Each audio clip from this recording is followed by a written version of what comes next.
Bendiciones a todos, amados hermanos. Qué bueno que nos miramos nuevamente por este medio para bendecir nuestras vidas. Quiero recordarte que hoy vamos a estar viendo un tema bien precioso, bien lindo, que se llama la gracia, el mejor vino. Y vamos a estar estudiando la palabra de Dios en cuanto a que el Señor Jesucristo hizo muchos milagros, pero hay uno de estos milagros que quizás algunos no le han dado la importancia que se merece, y posiblemente que incluso hay algunos que todavía no han encontrado la verdadera enseñanza que está oculta en este pasaje. Sin embargo, yo quiero que tú me tengas un poquito de paciencia, porque te quiero explicar sobre todo lo que va a suceder en esta historia bien preciosa. Como les estaba diciendo, hoy vamos a ver un tema bien precioso que se llama la gracia, el mejor vino. Y se trata cuando al Señor Jesucristo lo invitan a una fiesta. ¿Te recuerdas tú que dentro de todas las acusaciones que le hicieron al Señor Jesucristo era de que Él era fiestero, ¿verdad? ¿Por qué? A fiesta que lo invitaban a Él, pues Él iba. Él era amigo de los publicanos, era amigo de los pecadores. Esa fue otra acusación que le hicieron a Él. Y entonces aquí lo encontramos a Él en medio de una fiesta. Lo invitaron a una fiesta y Él decidió ir. Muy bien, entonces vamos a arrancar ya luego de que los saludé a todos, y de alguna manera pues sean todos bienvenidos a estos discipulados. Pero quiero comenzar de una vez con la enseñanza de hoy, para que nosotros podamos terminar luego y poder recibir la bendición completa. Muy bien, entonces el tema se llama la gracia, el mejor vino. Y aquí tenemos que el Señor Jesucristo recibe una invitación para ir a una fiesta, a una boda. Y esta boda es en Caná de Galilea. Oye bien, algunos van a decir, no, yo ya me sé la historia y todo, pero tenme un poquito de paciencia, porque tú vas a empezar a descubrir mucha bendición que el Señor tiene oculta, y posiblemente no la habíamos visto antes. Pero yo te voy a pedir que tú te pongas los lentes de la gracia para que tú puedas comprender qué es lo que el Señor nos está enseñando de esta historia, que quizás la hemos oído un sinfín de veces, 10, 20, 30 veces quizás, o alguno quizás por primera vez.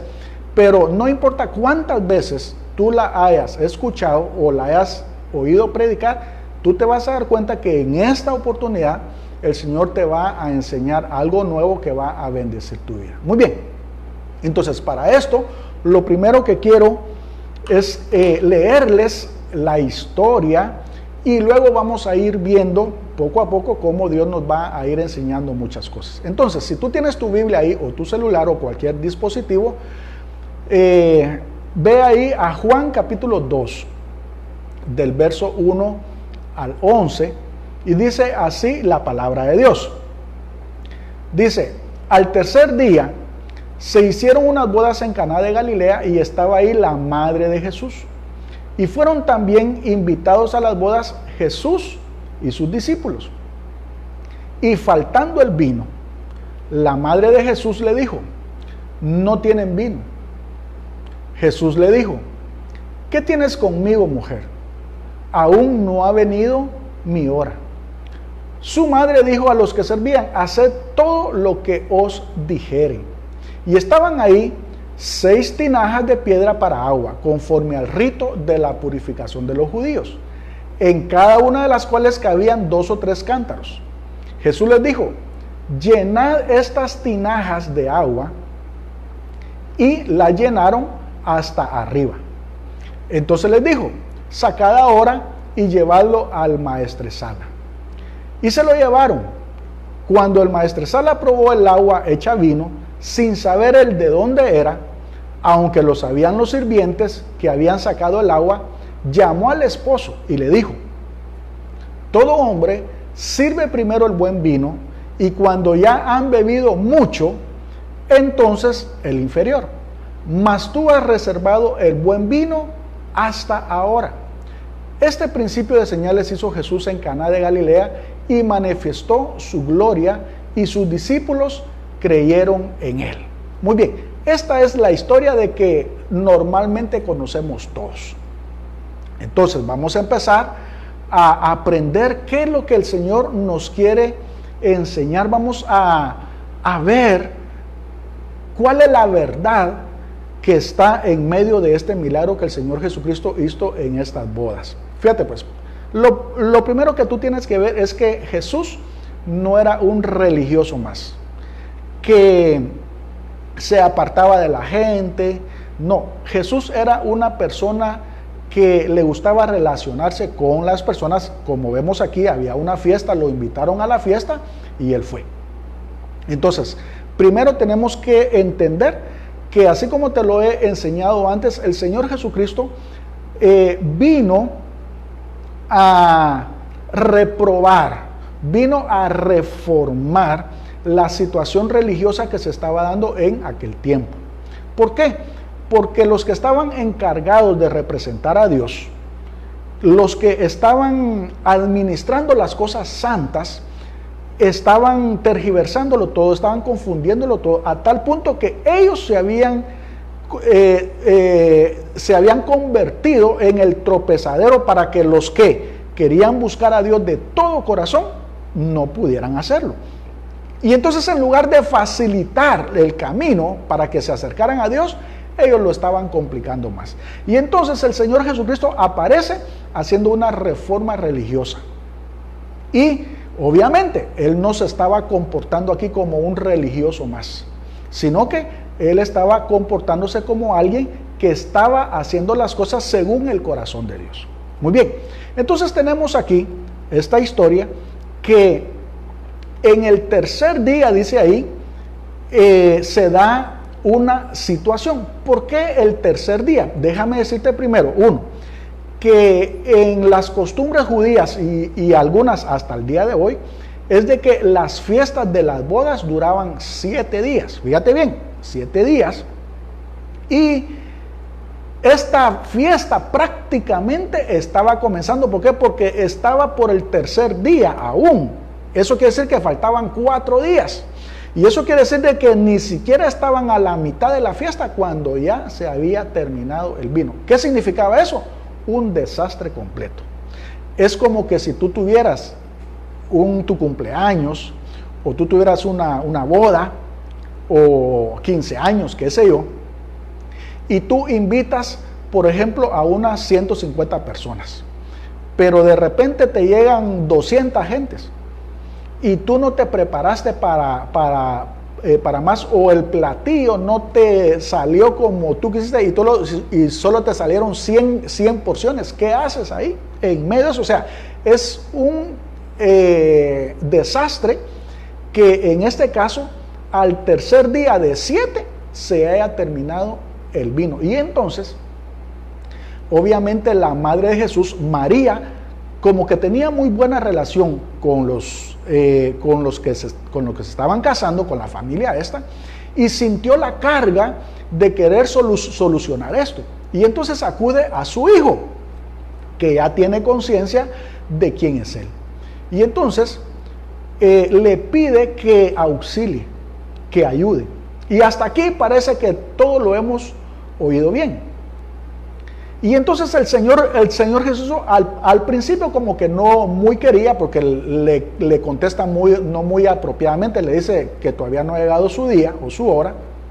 Sin embargo, accede. Aquí viene lo mejor de todo. Fíjate bien pues. ¿Qué es lo que sucede aquí?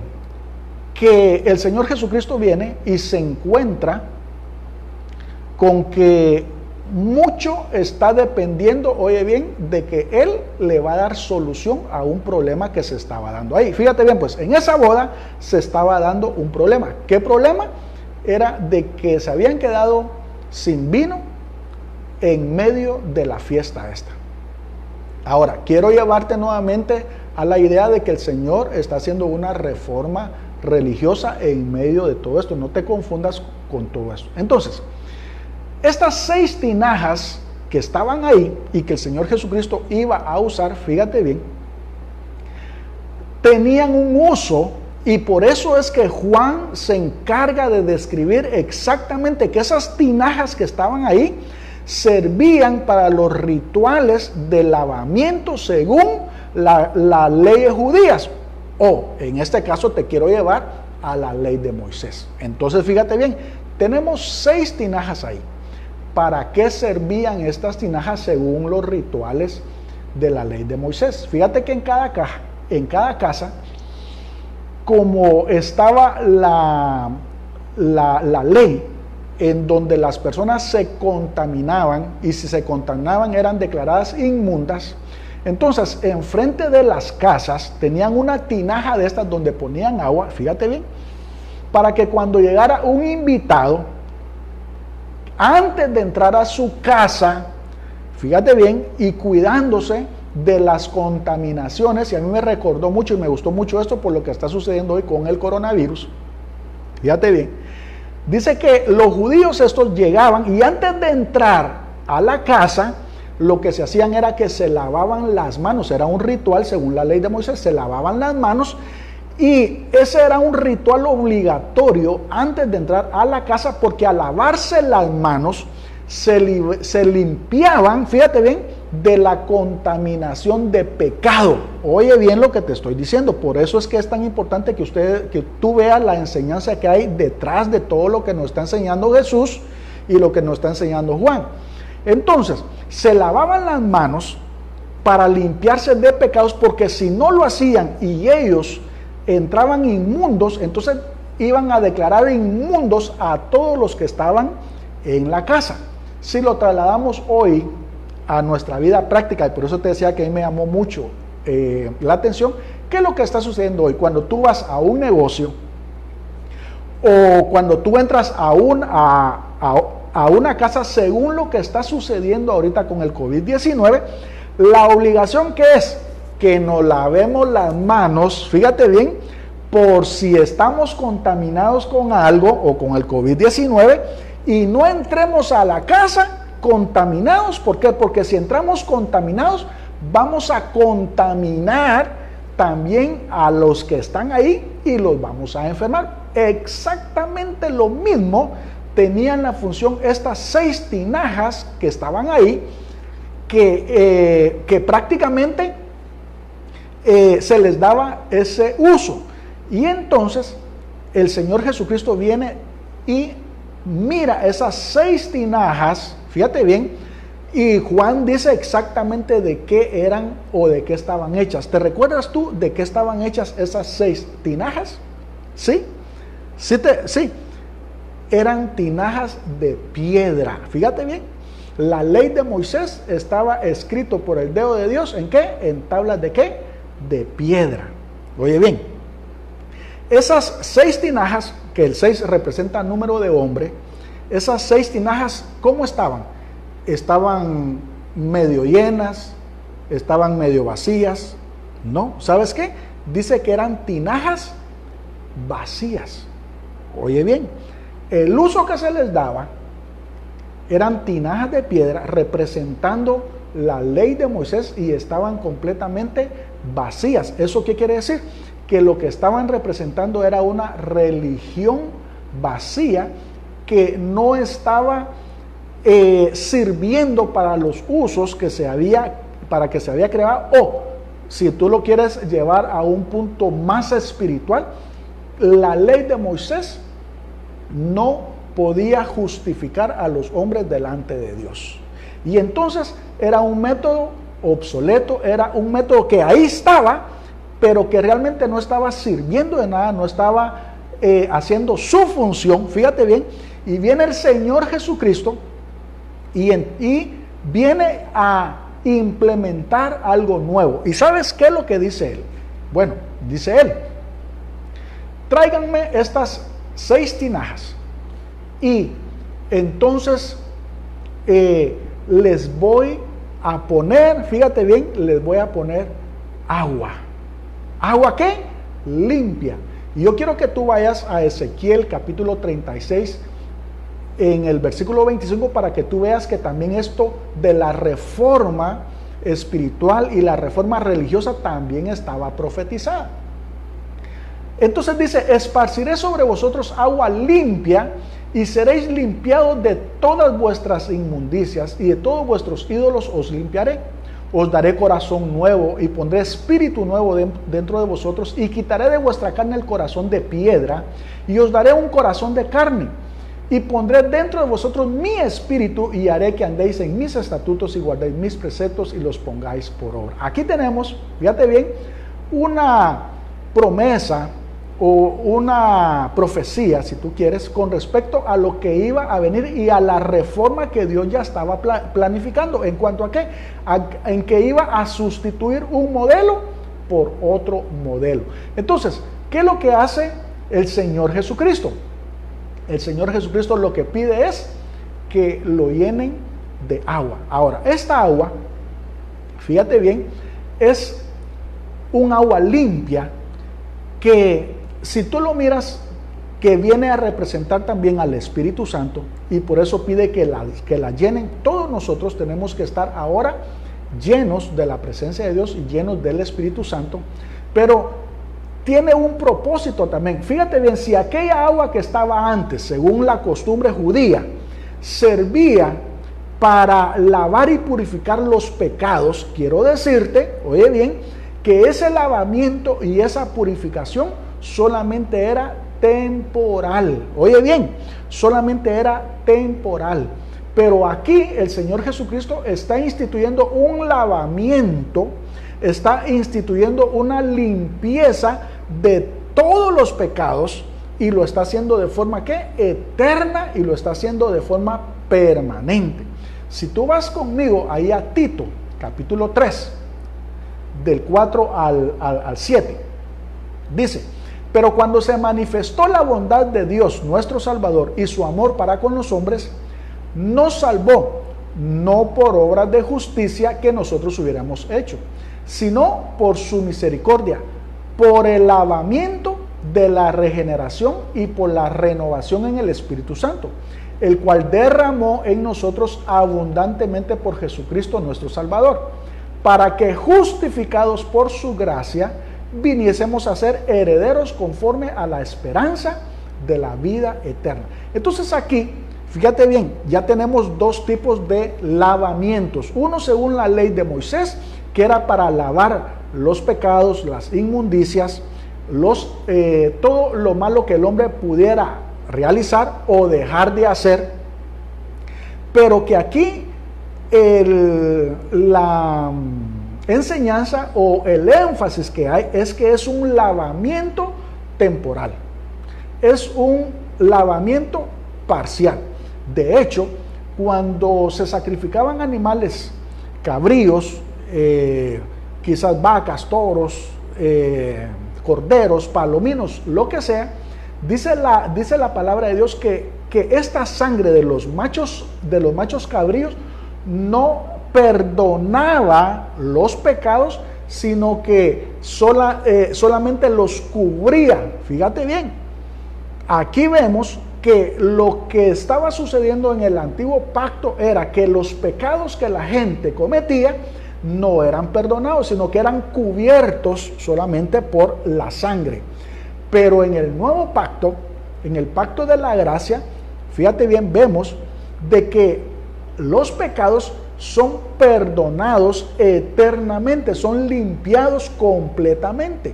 Y entonces, mientras que aquí vemos que la ley o la religión cubría los pecados, el nuevo pacto los perdona.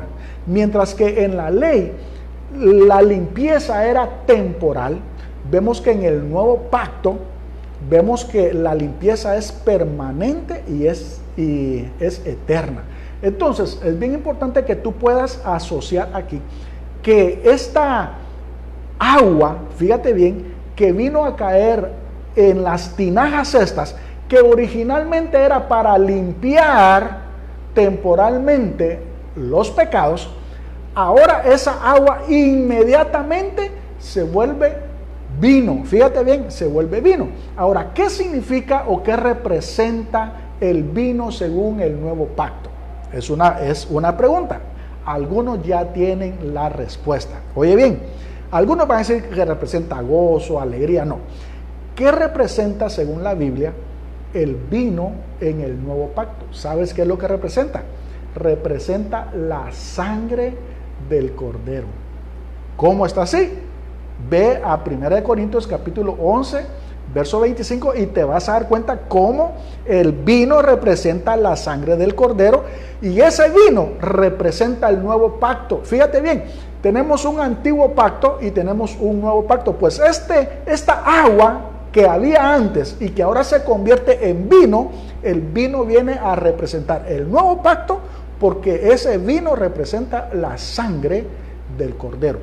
Ve ahí conmigo a primera carta de los Corintios capítulo 11, verso 25. Dice, asimismo tomó también la copa el Señor Jesús, después de haber cenado diciendo, esta copa es el nuevo pacto en mi sangre. ¿Qué es lo que tenía la copa esa? Vino. Pero oye bien, dice, esta copa es el nuevo pacto en mi sangre. Haced esto todas las veces que la bebieras en memoria de mí. Y entonces aquí nosotros empezamos a darnos cuenta que este vino que está ahora ahí, lo que está representando es la sangre del Cordero, y es la sangre del Cordero que limpió todos tus pecados y los míos de una forma permanente y eterna, que tiene relación con las tinajas estas que servían para la purificación de los pecados, pero que solamente los cubría y era de manera temporal. Mientras que aquí encontramos el perfeccionamiento de ese evento que es el perdón de pecados. ¿A través de qué? A través de la sangre del Cordero que limpia y que perdona permanentemente todos nuestros pecados. Y entonces aquí tú te puedes dar cuenta cómo está la sustitución de un régimen por uno nuevo. Cómo está manifestada la religiosidad y la religión de los hombres vacía. Fíjate bien, que no estaba cumpliendo con eso, y vemos cómo el Señor Jesucristo viene a establecer un nuevo método que sí viene a funcionar. ¿Por qué?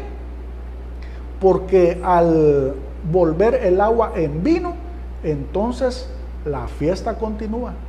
Fíjate bien, cuando Él viene a obrar este milagro, viene a bendecir a todos los que están aquí, a todos los que puedan ¿qué? Beber de ese vino, que puedan ser rociados también con esa sangre preciosa y alcanzar esa bendición, porque donde el Señor Jesús está, allí hay bendición, ahí hay novedad de vida. Y entonces el Señor Jesucristo, Él mismo habla, fíjate bien, y declara que Él viene a sustituir y viene a reformar la religión y el método que se estaba dando en el tiempo aquel. Si tú vas conmigo ahí a Hebreos, ya para ir concluyendo, Hebreos capítulo 10, verso 9 en adelante, dice, y diciendo luego, esto son palabras del Señor Jesús, solo para que tú tengas idea que es concordante con todo lo que estamos hablando y con lo que sucedió allá en las bodas de Caná. En Hebreos capítulo 10, verso 9 en adelante, dice el Señor Jesucristo, y diciendo luego, he aquí vengo, oh Dios, para hacer tu voluntad. Quita lo primero, que son las 6 tinajas, para establecer esto último, su sangre. En esta voluntad somos santificados mediante la ofrenda del cuerpo de Jesucristo, hecha una vez y para siempre. Y ciertamente todo sacerdote está día tras día ministrando y ofreciendo muchas veces los mismos sacrificios que nunca pueden quitar los pecados. Eso es según ¿qué? La ley de Moisés, los lavamientos y los rituales. Pero Cristo, así dice, pero Cristo, habiendo ofrecido una vez para siempre un solo sacrificio por los pecados, se ha sentado a la diestra de Dios. Ahí está sentado también tú, lo vimos ayer. De ahí en adelante esperando hasta que sus enemigos sean puestos por estrado de sus pies. Porque con una sola ofrenda, esto es precioso, esto es lindo, porque con una sola ofrenda hizo perfectos para siempre a los santificados. Amado hermano, en las bodas de Caná, el Señor Jesús está revelando siempre que Él vino a reformar el sistema religioso. En las bodas de Caná estamos viendo cómo un viejo pacto es sustituido por un nuevo pacto.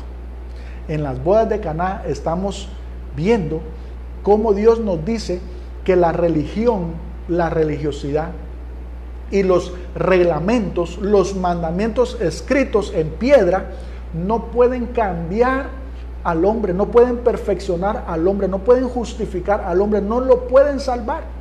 Y que es necesario que viniera Jesús, el Cordero, y a través de su sangre, a través de su sacrificio, perdonar para siempre, de una forma permanente, todos los pecados. Y dice, hacer perfectos para siempre a los santificados.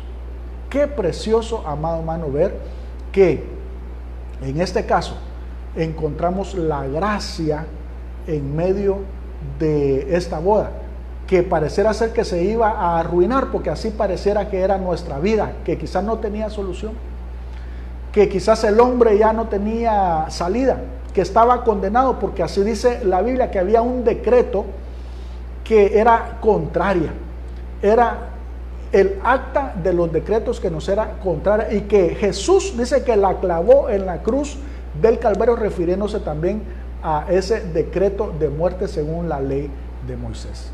Pero fue clavada, dice, y que exhibió públicamente al diablo y a todos los espíritus inmundos. Y parecerá ser que no había solución, pero en Cristo Jesús encontramos siempre la mejor solución. Y así como esa boda se había arruinado, muchas cosas quizás en nuestras vidas se han arruinado. Las finanzas, la salud, la familia, el matrimonio, los negocios. Tantas cosas que el enemigo quiere robar, matar y destruir en nuestras vidas. Pero déjame decirte que el Señor Jesús vino, ¿para qué? Para sanar, vino para liberar, vino para restaurar, vino para resucitar, vino para dar vida. Y no importa qué situación sea, si tú permites que Él venga a tu vida, entonces Él va a obrar de una forma sobrenatural para que las situaciones comiencen a tomar un giro y comiencen a mejorar. Pero lo importante de todo es que si nosotros creemos que Él es Señor, que Él es nuestro Salvador, entonces, fíjate bien, entonces ese vino nuevo, ese mejor vino va a entrar a nuestra vida. ¿Para qué? Para purificarnos, para limpiarnos, para darnos vida eterna, para hacernos un espíritu con Él, para hacernos un solo cuerpo con Él, para ya no separarnos nunca más de Él. Eso es lo que le espera a aquellos que beben de ese vino nuevo, que pueden beber también esa sangre preciosa a través de la copa de la comunión.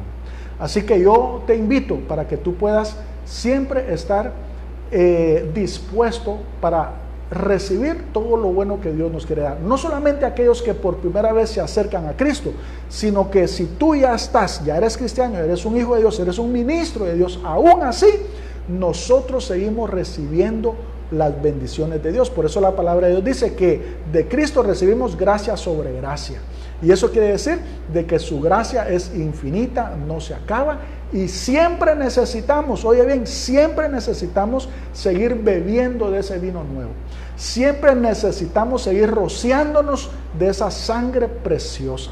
Siempre necesitamos acercarnos a Él para recibir vida eterna.